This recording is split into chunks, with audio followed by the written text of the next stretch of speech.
Perfect. We're going live.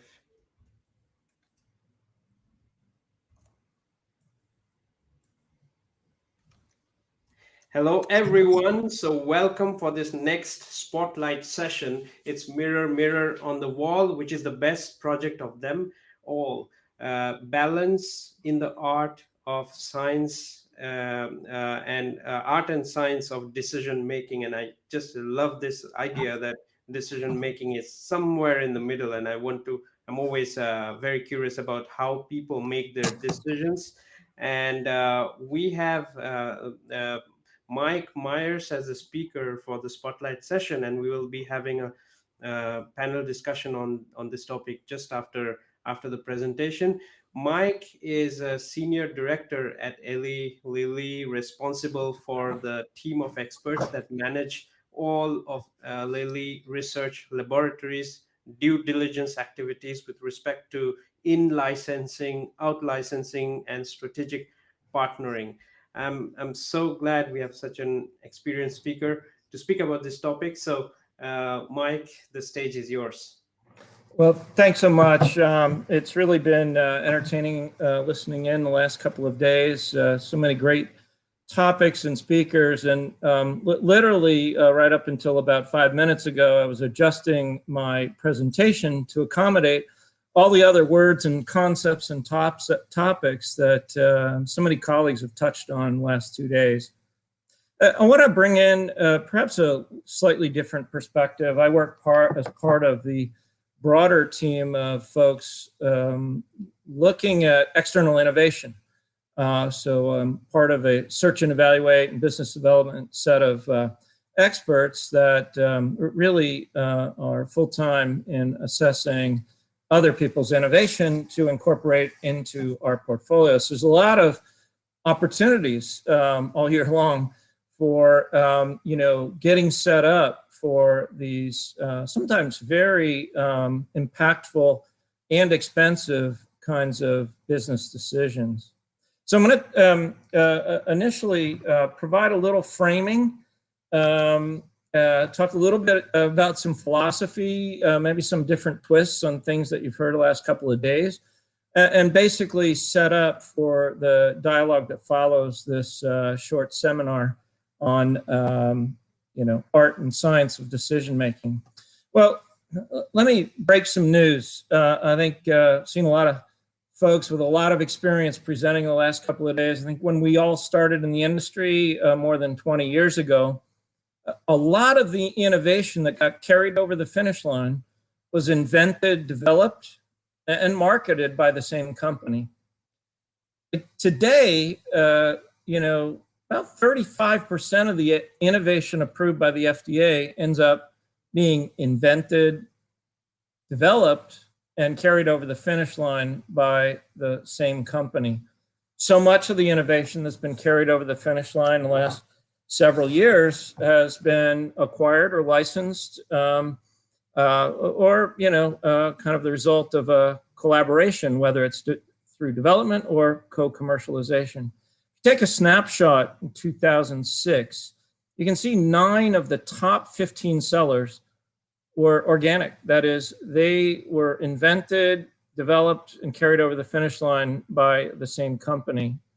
If you take that same snapshot in 2018, only 2 of those molecules were invented and carried over the finish line. And actually, Revlimid, if you look at the date today, it's actually owned by BMS now, as they acquired Celgene. So it is in the M&A column. So while we've been talking a lot about portfolio management and dealing with what's in-house, there have been snippets, I would say, in the last couple of days as well, of comments about what do you do with business development? Well, the timing, certainty around those kinds of things are really problematic. This slide is labeled IU School of Medicine because I'm an adjunct professor there and give a talk on drug discovery and drug delivery. And some of the points we're making to the young students today is, you need to be prepared to partner or collaborate because, this is an expensive and very complex business to carry this kind of innovation to patients over the finish line and make it commercially successful. So let me continue on. This is a slide, I would say, on philosophy. You know, if you've been listening the last 2 days, you'll have a great appreciation for the fact that we are all kind of knowledge workers. The kinds of things that we do every day are in the center of knowledge management. I read a book some time ago, it's actually on competitive intelligence, that had probably the most cogent summary of knowledge management that I'd seen expressed. Basically, there's 3 pillars in a good knowledge management strategy. There's the people and expertise, there's the processes, and then there's the databases, information that we all need to rely on to get our day job done. In my job leading scientific due diligence, I would just say we exercise all of this in extreme ways. And I use this slide in our due diligence training for colleagues that are new to this part of our business, have to participate in diligence. In short, there is no I would say, substitute for having the right subject matter experts dealing with the complexity of the science, the medical aspects, the CMC, and commercialization. You really need subject matter experts to conduct these exercises. Ultimately, those folks aren't necessarily, global project team members. They are not necessarily fluent in other parts of the organization. So here you need people that are cross-functionally literate, and usually in the lead, especially in the clinical phase, you have professional project managers. Turns out most of the time those folks are not the governance or functional area leadership. We have to take advantage of those folks and governance to manage decision making, to in fact assess the problems and risks that we identify, and play back what's worked well for the organization in the past or what we need to do. Those same people have responsibilities to flex the resources that might be required. And in this business, as we've heard, we all have downstream customers. And I don't just mean the patients, the payers, the providers. In our own organization, you have downstream customers. And you put all those people together in a diligence event, it's major league goat herding, obviously. And so you need a process. Without a process, and some flexibility in managing that process, you have pandemonium with that many people, and that, I would say, level of detail that needs to be managed to help inform a decision. And many of us work in the highly regulated part of our business, and so SOPs are the things we are all accustomed to sharing with respect to processes. Of course, the last 2 days have been about project management, world-class experts in processes. And the way I tell scientists and other senior execs that don't necessarily appreciate process, why it's so important is processes are encoded knowledge. We do something in a certain order to discharge risk in the most economical and safe way. In the case of SOPs, we do these things in that way. Otherwise, we get into trouble with the government. We put patients at risk. So, for those that run away from process, I often try and get folks to appreciate that if you have a good process, people understand it's not just a checklist. It is encoded knowledge, and we do things, approach decision-making, for example, in a consistent manner so that we can manage all of our biases, so we can manage the emotions that sometimes go into these things. Now, in the case of diligence, just still even today blows me away. It's the level of data, documentation, things that are available to our subject matter experts just to get their day job done. And in the case of project management, that's kind of disease state benchmark archetypes, that is plans forward that help you kind of, spitball a business case, for example. Helps you think about, adding a new asset into the portfolio and being directionally correct with your resource assumptions. So that's one of my slides on philosophy, and I appreciate your guys' feedback. Well, why are we talking about quality decision making?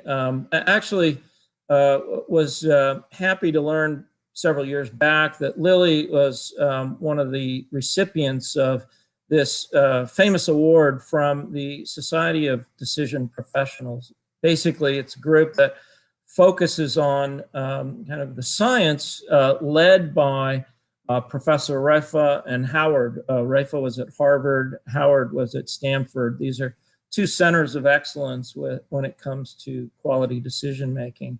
There's actually only been 4 different companies that have received this award. The latest was China Mobile in 2019.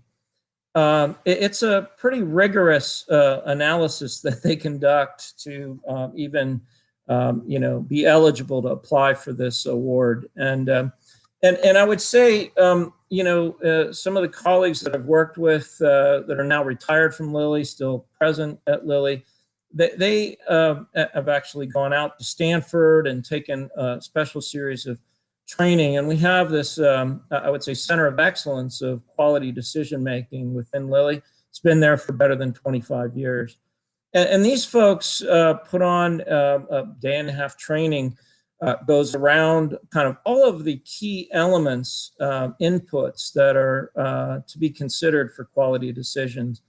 We're making decisions every day in our own personal life, making difficult, decisions when it comes to, managing the purchase of a house or a second house, or making investment decisions. When it comes to portfolio management, or just really, I would say, sticky decisions like, in licensing something or conducting an acquisition, it's really important to go through all of these steps. When we're looking at an opportunity on the outside, we really take a quality decision approach to, consider other choices, to really bake in, all the aspects of, the complexity that go into making these kinds of fairly significant bets.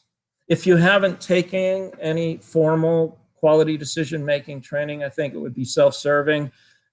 Even, great if you can organize something for your broader senior management. I think, some of us struggle with, I would say, a variety of folks in our organizations that come from eclectic backgrounds, different organizations that have, I would say, variable experience with quality decision making. And so for some of you that I understand are in younger organizations, newer groups of colleagues coming from all 4 corners of the world, making an investment in quality decision making probably take you a long ways forward in terms of being able to use all that data that we've been talking about the last couple of days.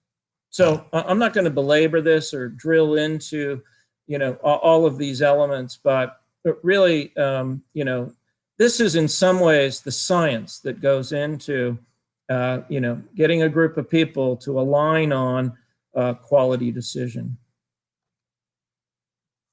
There are a number of resources that I would point you all to. Actually, I've seen a couple of these pop up in the last couple of days. I'm not going to highlight those that you've seen already, but there's some really excellent books here. One that's really readable, sort of goes along with the topic that we had in the last panel. It's called Super Forecasting.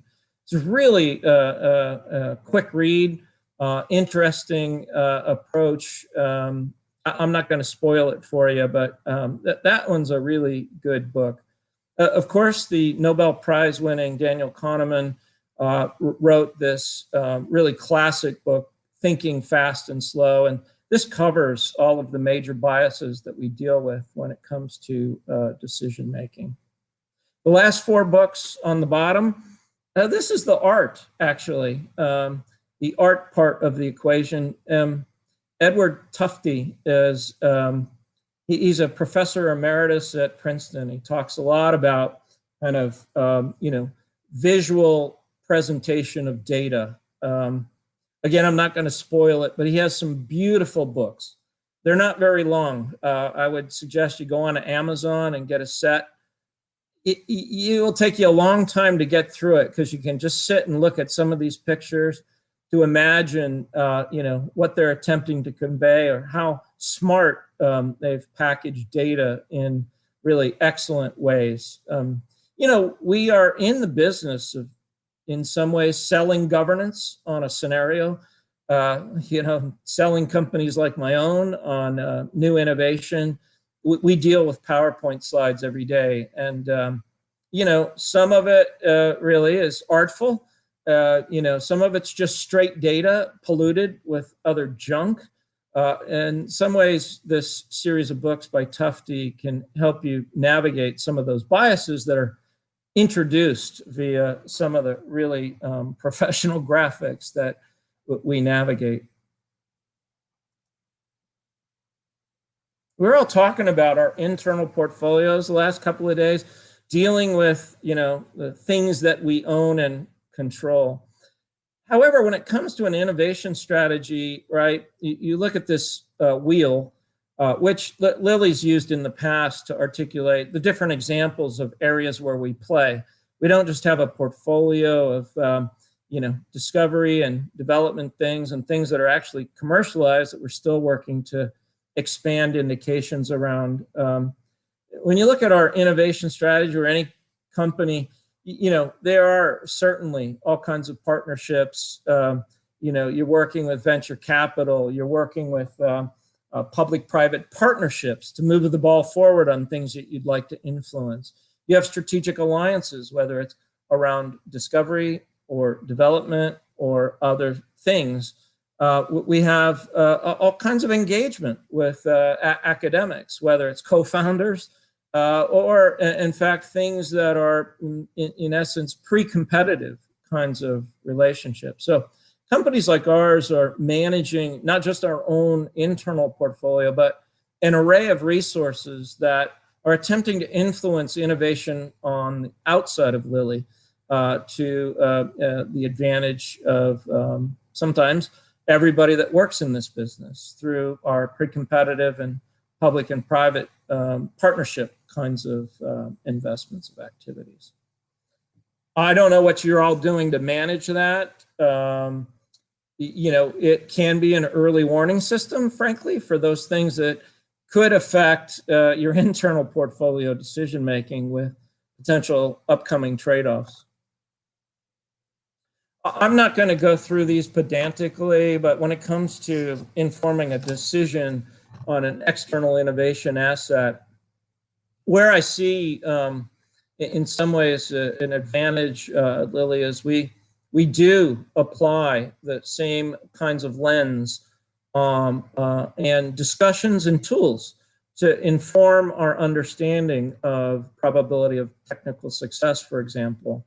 We, apply the same, although albeit accelerated approach to building our clinical protocols, to tightening up our target product profile or draft launch label, whatever terms you use.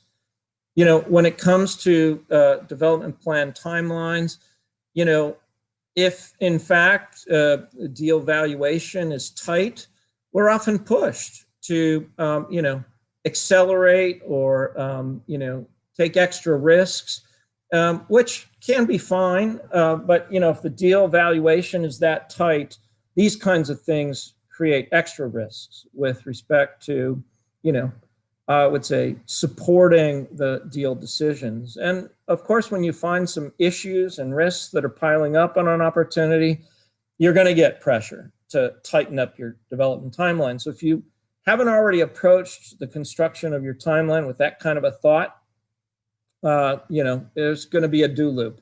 And so working with the project management professionals that are involved in these things and making sure that, we're not, hampering the opportunity by, taking conservative estimates when we understand, that the science is really exciting, what the opportunity could deliver to patients could be just over the top. And so, oftentimes we're pushed on these dimensions, especially. Ultimately, when it comes to navigating governance, all these things come up. do you really believe that probability of technical success? Are those details on the draft launch label really tight with respect to informing your forecast assumptions? Is that launch timing really all that tight? What are the risks around that given the data package as we understand it? So all these things come up in these discussions multiple times in a year. Obviously, these kinds of things end quite often in a walk away. In some cases, we provide feedback and partners come back to us, having acted on that feedback. There are a couple of cases like that at Lilly, including our acquisition of Leucemia Nasal Glucagon Company, where we had provided some diligence feedback and they acted on it. And about a year and a half later, we re-engaged. I heard a lot in the last couple of days about risk. And in fact, I think, Mithun, you may have mentioned Professor, or I'm not sure if he's a professor still, but David Hilson. He is an expert in risk management. One of the things that he articulates that I think we often leave behind in general when it comes to portfolio management, we all build great risk plans. We all know the words avoid, transfer, mitigate, and accept. When it comes to risk assessments, we do a great job. But actually, there's a mirror image of this whole concept of risk management, and that is the characterization of opportunities. We're often, I would say, on our own portfolio, already trying to get the most out of the opportunity by, providing, extra indications or investments for extra indications, or we bucket those things into, if the first indication gets approved, then we'll make the investment in the next subsequent set of indications. When it comes to business development and looking at external innovation, we do have a pretty conservative lens on risk. There are certainly a lot of things we don't know about an asset that we didn't invent, that we didn't, carry out phase 1 or phase 2 kinds of development activities on. So there's a lot to discover. And so, there's always the fear of the unknown. And so it's a risk-based assessment. But again, if the business case starts to get hampered, we are pushed to be thinking about the opportunities. So in these business development deals, it's equally as important to look at the mirror image of risk and see what you can do to characterize any upside. What are the chances that you have upside? What are the chances that another leading asset that has an indication in the same space, stumbles, thus giving your forecast an unexpected upside? I think when it comes to managing our budgets, it's usually, there's not money laying around. In fact, it's quite the opposite. We can project a gap in funding 6 months from now, and so we're asked to either slow something down or cut something out. But in fact, the catalog of upside on our opportunities is equally as important. And I think this is something that gets quite aggressively highlighted in a business development opportunity. Well, these are some of the topics that I think the brochure for the program expected to talk about in the panel. Looking forward to engaging the panelists in this next part of our discussion. And that's all I have for a bit of a preview of the panel discussion. So thanks, everyone. Thank you. Thank you, Mike, for such a. I think you have to just. I don't know if you have to mute. I think there's an echo. So really like the idea that processes are encoded knowledge. I really like this idea, and we should not run away from processes. I was very happy to know about the Society of Decision Professionals and the Quality Decision Award, and the way you coined the two types of decisions, like which we can always take, of slowing something down or cutting something out. And thanks for the whole list of books that you recommended and shared with the audience. I'm already a fan of a few of the books, you see, like and to your list, I can add something to the audience. So it is a bestseller. It's the Decision Book, and it has 50 models by Michael Krogerus and Roman Chepeler. 50 models for strategic thinking. And I can also add two more books, which are, I'm sure most of you have already read them. They are the classics by Jim Collins. It's Built to Last and Good to Great. So obviously there's a wealth of knowledge in these two books, and especially when it comes to decision making, I love those ideas in these two books. So we'll go backstage now, and then we'll come back with Mike and the other speakers for the um, for for the panel discussion. So please stay tuned.